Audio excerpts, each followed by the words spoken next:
पुणे आणि पिंपरी चिंचवड महापालिकेमध्ये दोन्ही राष्ट्रवादी काँग्रेस एकत्र लढणार असल्याची घोषणा आमदार रोहित पवार यांनी केली। पवार काका पुतणे एकत्र आले असं म्हणण्यापेक्षा दोन पक्षाचे कार्यकर्ते एकत्र आले असं म्हणा, असं आवाहनही रोहित पवारांनी केलं। तसंच पुणे आणि पिंपरीत घड्याळावर नाही तर तुतारी चिन्हावर लढणार असल्याचं रोहित पवारांनी स्पष्ट केलंय।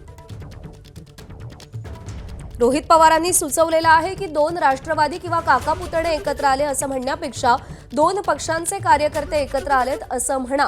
पुणे आणि पिंपरीमध्ये दोन्ही राष्ट्रवादी एकत्र लढणार आहेत आणि पुणे आणि पिंपरीमध्ये घड्याळावर नाही तर तुतारी चिन्हावरती निवडणूक होणार असल्याचं रोहित पवारांनी सांगितलंय। सुप्रिया सुळे आणि शशिकांत शिंदे यांचं कार्यकर्त्यांशी बोलणं झाल्याचं देखील रोहित पवार म्हणालेले आहेत।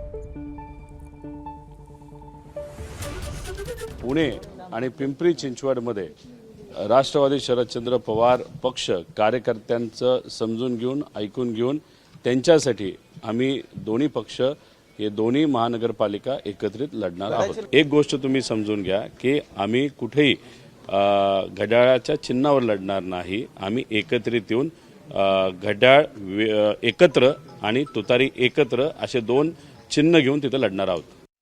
दोन पवार एकत्रित आले हे कितीही खरं असलं तरी खरं जर बोलायचं झालं आणि प्राधान्य द्यायचं झालं तरी शरदचंद्र पवार राष्ट्रवादीचे कार्यकर्ते आणि घड्याळाचे कार्यकर्ते हे एकत्रित आलेत हे पहिली गोष्ट।